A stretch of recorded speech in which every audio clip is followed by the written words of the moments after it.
a loyal German shepherd, found completely frozen after falling through ice in Wyoming's wilderness. Veterinarians pronounced him dead on arrival, but 3 days later, something happened that medical science cannot explain. Get ready for a true story about the unbreakable bond between a dog and a young woman with severe nonverbal autism that defies everything we thought we knew about life, death, and healing. 23-year-old Emma Reynolds wasn't like other young adults in the small town of Pine Bluff, Wyoming. Diagnosed with severe nonverbal autism at age 3, she rarely spoke and struggled with human connections despite her age. Her parents, Thomas and Elizabeth Reynolds, had tried everything: specialized therapies at the renowned Children's Hospital Colorado during her childhood, sensory integration programs, even experimental treatments covered by Thomas's premium health insurance from his job at Sinclair Oil Corporation. Nothing seemed to break through Emma's walls until the day they visited Jackson Hole Animal Shelter, a rescue organization partially funded by the Wyoming Community Foundation. Thomas initially opposed the idea of adopting a dog. Their Tudor-style home on Maple Street already felt overwhelming with Emma's needs. But Elizabeth, a former special education teacher at Pine Bluff Elementary, had read studies from the University of California about the therapeutic effects of animals on adults with autism. "Just one visit," she had pleaded. "What do we have to lose?" The moment 7-month-old Max, a purebred German shepherd surrendered by a U.S. Army veteran who could no longer care for him, approached Emma's wheelchair, something extraordinary happened. The typically withdrawn young woman reached out her hand. The shelter staff, including Director Maria Gonzalez, a former veterinary technician with 20 years of experience, watched in amazement. "I've never seen a dog approach an adult in a wheelchair so gently," Maria whispered. "It's like he knows." Max placed his head on Emma's lap, his intelligent amber eyes looking directly into hers. For the first time in her adult life, Emma didn't pull away from contact. Instead, her fingers cautiously stroked the shepherd's black and tan fur. A small smile, so rare that Elizabeth immediately began filming on her iPhone 12, appeared on Emma's face. "Max," Emma said clearly, her first unprompted word in months. Dr. Robert Chen, Emma's neurologist at Wyoming Medical Center, was skeptical when the Reynolds shared videos of Emma interacting with Max during their twice-weekly visits to the shelter. "Animals can certainly have positive effects," he explained, "but don't expect miracles." Yet over the next 4 months, Emma's improvements with Max by her side seemed nothing short of miraculous. Her stimming behaviors decreased by 60% during their interactions. She began forming short sentences in the shepherd's presence. When the shelter considered adopting Max to another family, Emma experienced her first meltdown in weeks. "We're adopting him," Thomas announced that evening, his previous objections forgotten as he submitted an application on the shelter's website using his MacBook Pro. "Whatever it takes." By Christmas 2022, Max had become an integral part of the Reynolds family, sleeping on a specially purchased LL Bean dog bed beside Emma's room. The German shepherd seemed to instinctively understand the young woman's needs, alerting Elizabeth before meltdowns, providing deep pressure therapy during moments of sensory overload, and remaining calm during Emma's most challenging moments. He'd even been granted special permission by Emma's day program supervisor to accompany her to adult developmental therapy sessions 3 days per week. No one could have predicted that the powerful bond between a young woman and her shepherd was about to be challenged in a way that would capture national attention and reshape how veterinary medicine understands the boundaries between life and death.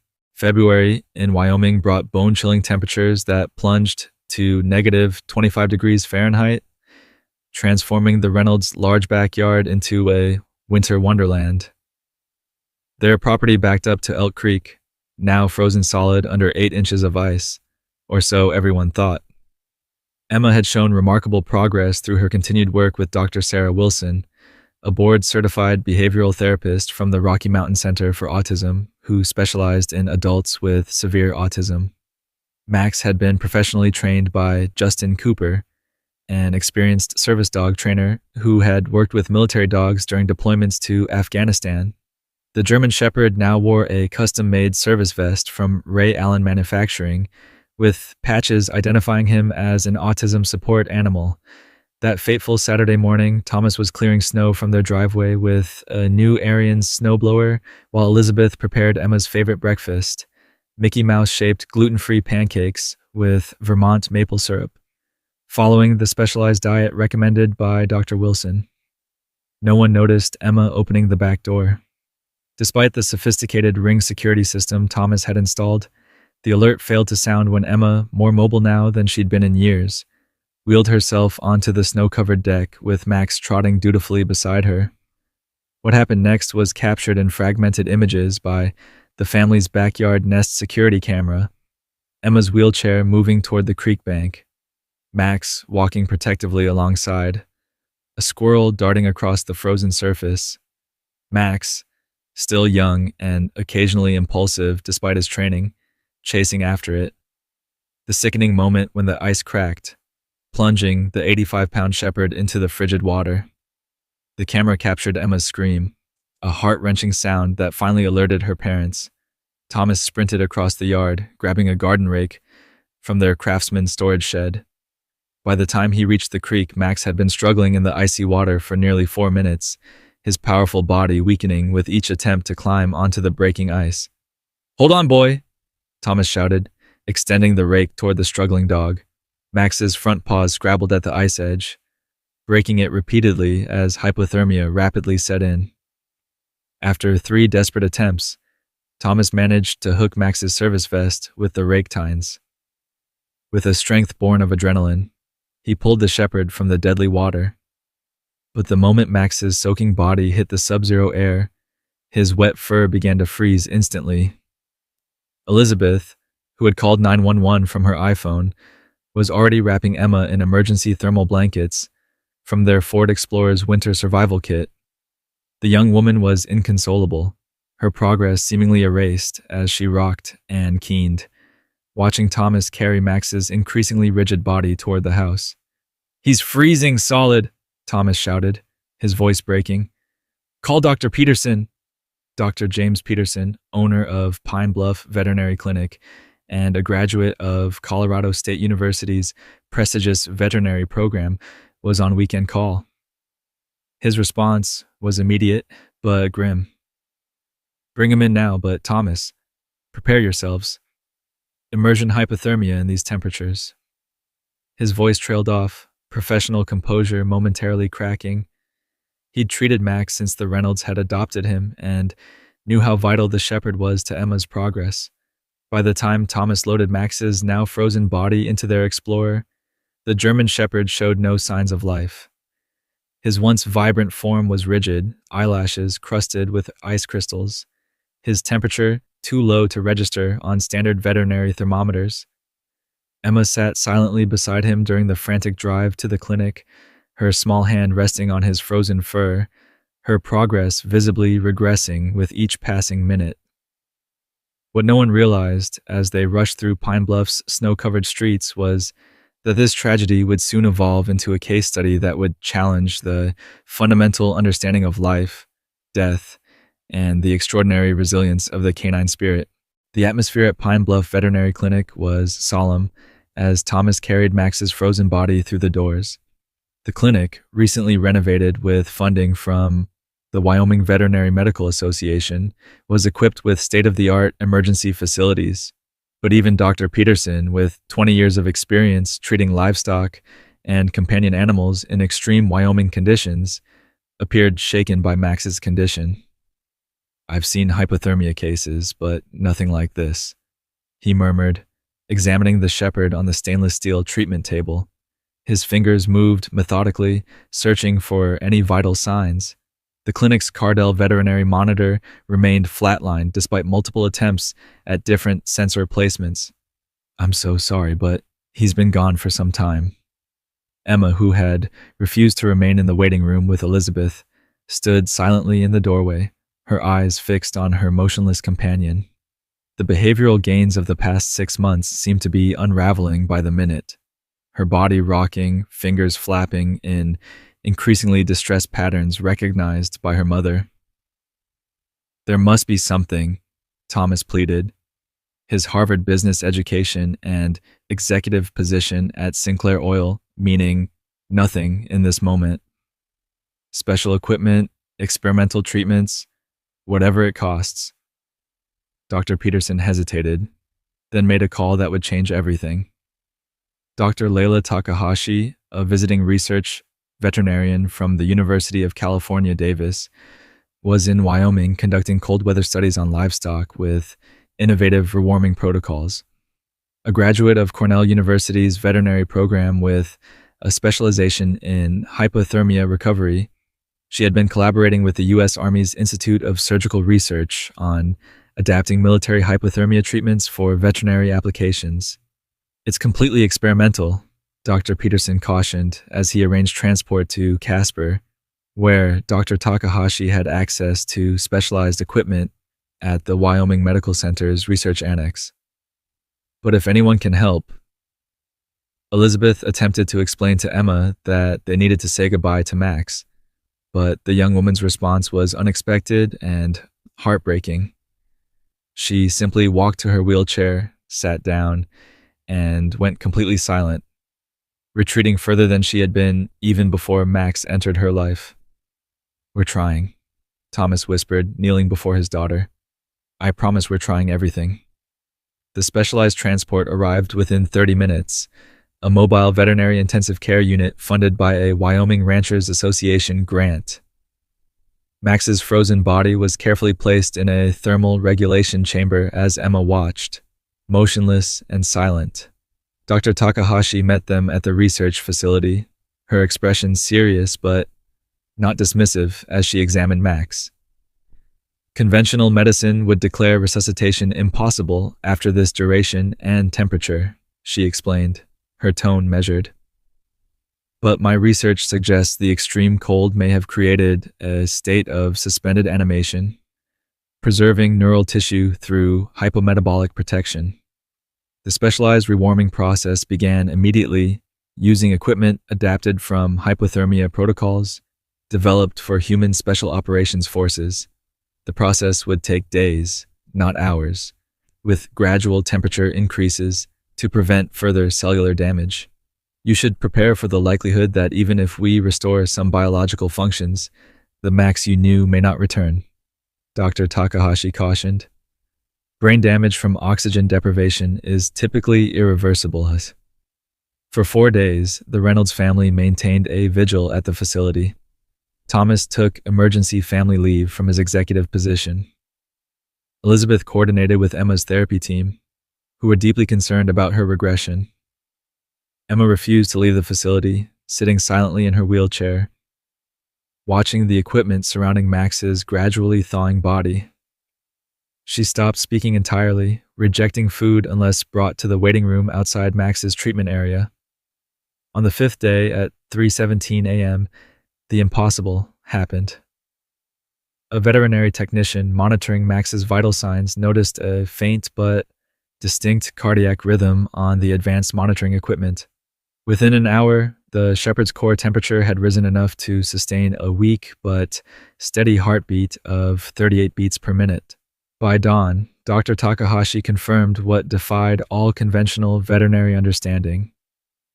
Max's cardiovascular system was functioning, though he remained completely unresponsive.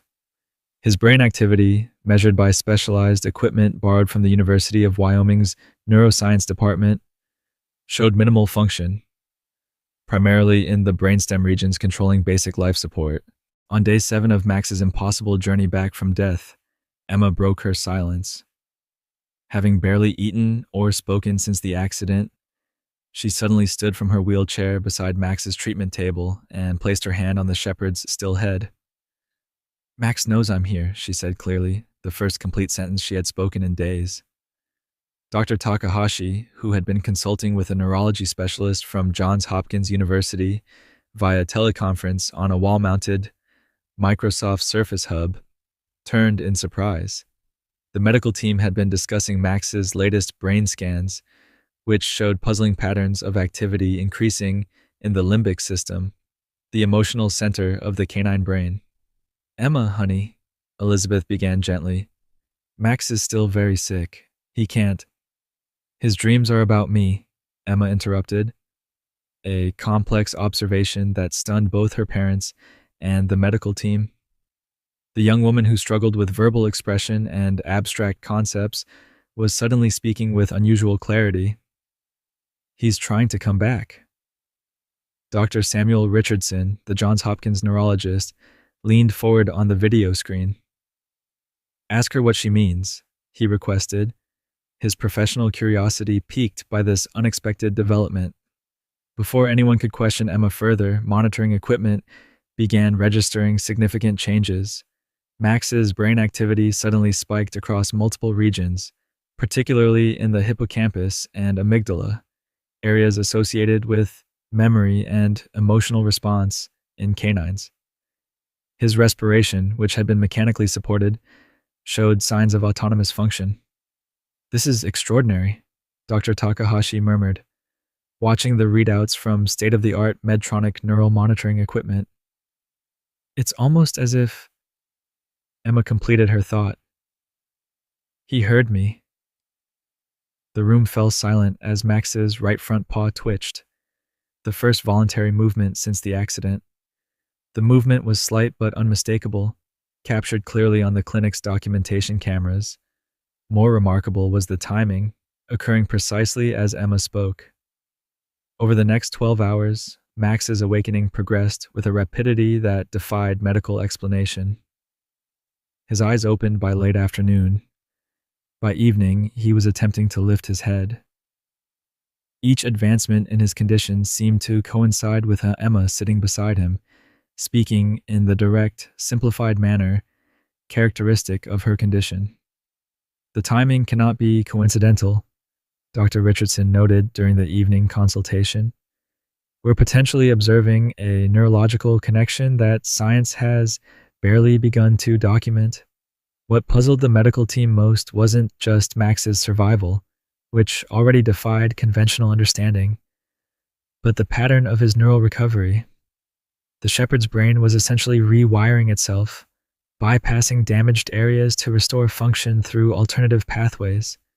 This phenomenon, known as neuroplasticity, typically occurs over months or years, not hours. By morning, Max was attempting to stand, though his once powerful muscles had atrophied significantly. The moment was captured on Elizabeth's iPhone, the German shepherd wobbly but determined, with Emma encouraging him using phrases from his service training. Brain scans show activation patterns that mirror Emma's own brain activity when she is in contact with him, Dr. Takahashi explained to Thomas and Elizabeth.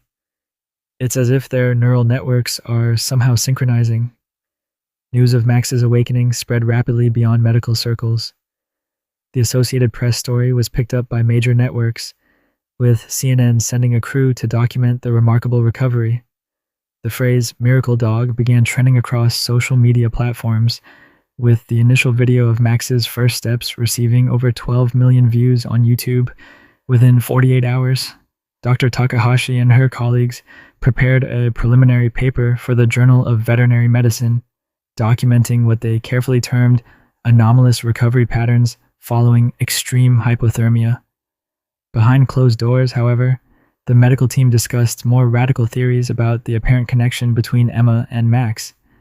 "We're witnessing something that challenges our fundamental understanding of consciousness," Dr. Richardson suggested during a private conference call with colleagues from Johns Hopkins Neuroscience Department.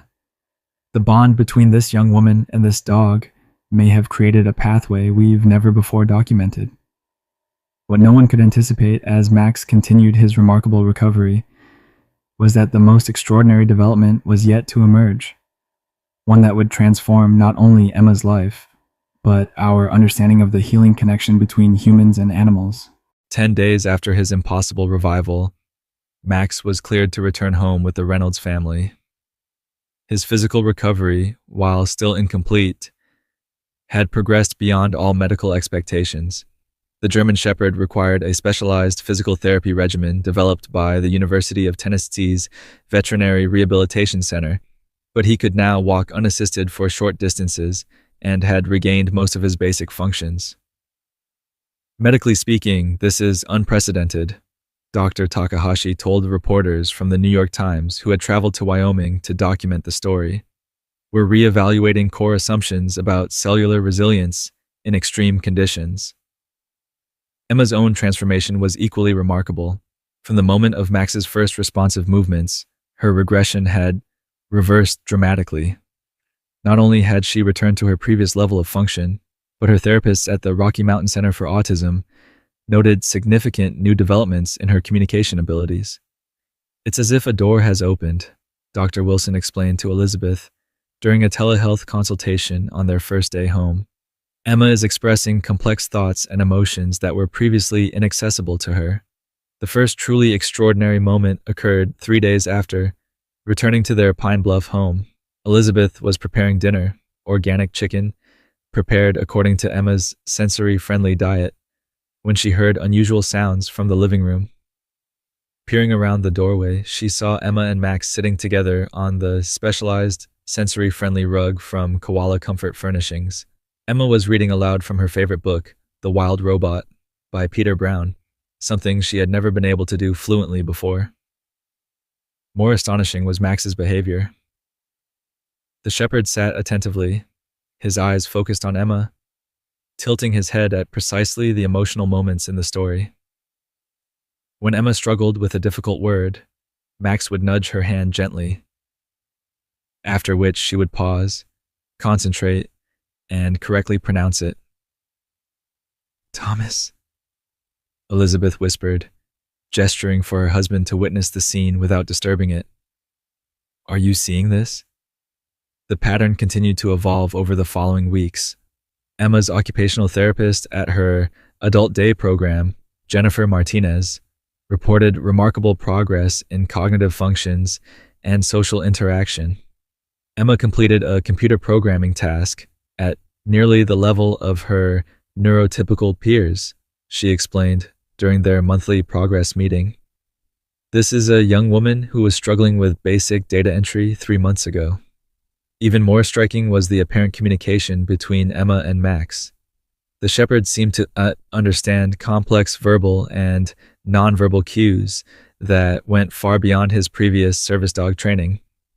During therapy sessions, he would retrieve specific objects without prompting, alert to Emma's emotional states before any visible signs appeared, and guide her through tasks that had previously overwhelmed her. Dr. Chen, initially the most skeptical member of Emma's medical team, requested permission to document these interactions for a research study after witnessing Emma navigate a complex social interaction at Wyoming Medical Center, something that would have triggered a severe meltdown previously. "The neurological implications are profound," he noted in his preliminary research proposal to the American Academy of Neurology. "We're observing patterns of development that challenge our understanding of neuroplasticity in autism spectrum disorders." The watershed moment came during Emma's follow-up appointment with Dr. Richardson, who had traveled from Johns Hopkins specifically to evaluate her case. Using advanced functional MRI equipment at Wyoming Medical Center, he conducted paired cognitive tests with Emma and Max, measuring their neural responses to various stimuli. "I've never seen anything like this," he explained to Thomas and Elizabeth as they reviewed the scans. "When Emma and Max are in proximity, their brain activity shows remarkable synchronization patterns, particularly in regions associated with emotional processing and communication." The story reached national prominence when the prestigious New England Journal of Medicine published a special report co-authored by Dr. Richardson and Dr. Takahashi, titled "Interspecies Neural Synchronization: Novel Observations Following Canine Hypothermic Recovery." But for the Reynolds family, the most meaningful transformations occurred in quiet moments at home. Emma, who had previously been unable to express emotions verbally, now discussed her feelings with surprising eloquence, always with Max by her side. When Max was frozen, she explained to her parents one evening, his thoughts were still there, just waiting. It was like his mind was reaching out, looking for me. The sophisticated abstract thinking embedded in this statement left her therapists astonished. As media attention intensified around the miracle connection, as ABC News had dubbed it, researchers from diverse fields, from neurology to quantum physics, proposed various theories to explain the phenomenon. Some suggested a form of quantum entanglement between neural systems. Others proposed revolutionary ideas about connections existing partially outside physical neural networks. What no one could deny was the remarkable transformation taking place before their eyes. A young woman finding her voice, and a shepherd who had returned from death's threshold, now bound in a connection that transcended conventional understanding of the human-animal bond. 3 months after Max's impossible revival, the Reynolds family was invited to participate in a groundbreaking research initiative funded by the National Institutes of Health and the Simons Foundation Autism Research Initiative. The project, headquartered at the University of California's Center for Neuroscience, brought together specialists from diverse fields: neurology, veterinary medicine, quantum physics, and consciousness studies. What we're observing between Emma and Max represents a potential paradigm shift in how we understand consciousness and connection, explained Dr. Eleanor Montgomery, the project's director and a leading researcher in comparative neuroscience. We're documenting what appears to be a form of neural synchronization that crosses species boundaries. Using cutting-edge magnetoencephalography equipment developed by Megan and specially modified for simultaneous human canine imaging, researchers documented extraordinary patterns when Emma and Max interacted. Their neural activity displayed matching oscillations in specific frequency bands, particularly in the theta range associated with emotional processing and memory formation. It's as if their brains are functioning as complementary systems, Dr. Montgomery explained during a presentation at the Society for Neuroscience's annual conference, where Emma and Max demonstrated their connection before an audience of astonished scientists. We're seeing information transfer that cannot be explained by conventional models of communication. The most stunning demonstration occurred when researchers placed Emma and Max in separate rooms equipped with identical objects. When Emma was asked to focus on a specific item, Max would independently approach its match in his room with 78% accuracy, far beyond statistical probability. While the scientific community debated the implications, Emma continued to flourish. Her progress now extended beyond academics into social relationships, an area typically most challenging for adults with autism. She had formed friendships at her day program, participated in a community art class at the Wyoming Arts Council, and even delivered a short presentation about Max at a local autism awareness event, all previously unimaginable achievements. It's not just that Max helps her navigate the world, Elizabeth explained to a documentary crew from National Geographic. It's as if their connection has fundamentally altered how Emma processes information and emotion. Dr. Wilson, who had worked with dozens of adults with autism and service animals, was particularly struck by the uniqueness of their bond. Service dogs provide tremendous support through trained behaviors and emotional presence, she noted. But this goes beyond training or conventional companionship. There's a level of communication occurring that we cannot fully explain with our current understanding. The transformation extended to Max as well. Veterinary specialists documented cognitive abilities far exceeding typical canine capacity, including recognition of complex patterns, unprecedented memory retention, and problem-solving skills that challenge the boundaries of animal cognition research. We've documented Max recognizing and responding to over 300 distinct verbal commands, noted Dr. James Morrison from Yale University's Canine Cognition Center. The previous record for a border collie was 209. Furthermore, he demonstrates contextual understanding that suggests comprehension rather than conditioned response. As fascinating as the scientific implications were, the emotional core of the story remained most compelling to the millions following their journey. Emma, once isolated in her own world, had become an eloquent ambassador for both autism awareness and the profound potential of the human-animal bond. During an interview with 60 Minutes, correspondent Anderson Cooper asked Emma what she thought had happened during Max's near-death experience. Her response left the veteran journalist momentarily speechless. When Max was frozen, his thoughts had nowhere to go in his body, so they found mine instead. And when he came back, he brought part of me with him and left part of himself with me. We share our thinking now. The profound philosophical implications of this statement, coming from a young woman who had previously struggled with basic communication, reverberated through scientific, philosophical, and spiritual communities. Was this merely the poetic expression of her experience, or had Emma articulated something fundamental about consciousness that science was only beginning to understand? Whatever the explanation, the transformation in both Emma and Max continued to unfold in ways that defied conventional expectations and pointed toward undiscovered dimensions of connection between living beings. 1 year after Max's miraculous revival, the impact of his and Emma's story had expanded far beyond their small Wyoming town. What began as a local human interest story had evolved into a phenomenon that was reshaping multiple fields of scientific inquiry and bringing hope to families across the world. The Emma and Max Foundation, established with support from the Bill and Melinda Gates Foundation and managed by Thomas through his business expertise, had already funded 10 research initiatives exploring interspecies communication and alternative therapies for adults with autism spectrum disorders. The foundation's pilot program at Colorado State University had paired specially trained dogs with 20 adults with autism, documenting significant improvements across multiple developmental metrics. We're seeing consistent gains in communication, emotional regulation, and social interaction, reported Dr. Wilson, who now directed the program. While none have developed the extraordinary connection that Emma and Max share, the therapeutic benefits are undeniable and exceed traditional intervention outcomes. Emma herself had become an unlikely ambassador. Now 24, she had addressed a special congressional committee on disability rights via video conference, an achievement that would have seemed impossible 18 months earlier.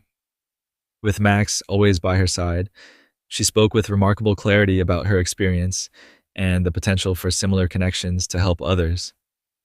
Before Max came back, words were like butterflies I couldn't catch, she explained to the committee members, her eloquence drawing tears from several representatives. Now our minds work together, and I can say what I'm thinking. The scientific investigations continued to yield fascinating results. Researchers from MIT's Media Lab had developed specialized EEG equipment that allowed real-time visualization of the neural synchronization between Emma and Max.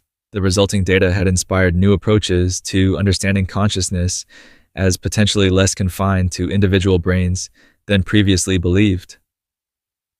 We're observing what might be described as a shared cognitive field, explained Dr. Hiroshi Yamamoto, the project's lead researcher. This challenges fundamental assumptions about the boundaries of consciousness and opens extraordinary possibilities for understanding neurodivergent cognition. For the Reynolds family, the most meaningful development was Emma's continued flourishing. She had not only caught up academically, but was now taking online programming courses through the University of Wyoming. Her artwork, featuring intricate patterns that researchers believed might represent her perception of neural connections, had been exhibited at the Wyoming Arts Council Gallery. Max, now 7 years old and fully recovered physically, had become something of a celebrity himself.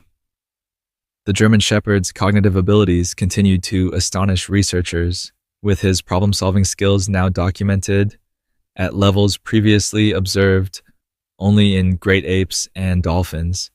Yet despite the attention, he remained primarily focused on Emma, their connection deepening rather than diminishing with time. We're only beginning to understand the implications, Dr. Montgomery noted in her address to the American Academy of Neurology's annual conference. The Reynolds case suggests possibilities for healing and connection that transcend our current medical paradigms. The story had resonated particularly deeply with families affected by autism. The Reynolds received thousands of letters and emails weekly, each sharing hopes and questions about finding similar connections. While Elizabeth carefully explained that Emma and Max's bond appeared unique, the Foundation worked to develop evidence-based approaches that might foster deeper human-animal communication for therapeutic benefit. Perhaps the most touching moment in their journey came during a quiet evening at home, captured in a short video that Elizabeth later shared with the Foundation's supporters. Emma sat beside Max on their living room couch, her hand resting lightly on his head as she read from a journal she had been keeping.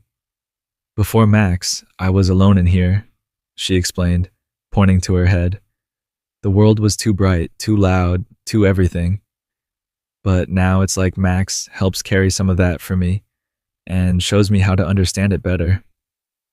She looked down at the shepherd, whose intelligent eyes remained fixed on her face. "He died so he could come back different, so he could help me be who I was supposed to be."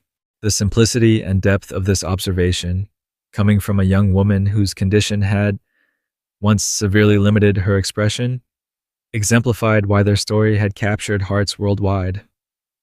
Beyond the scientific implications, beyond the media attention and research opportunities, at its core was a profound truth about connection and healing that transcended conventional understanding.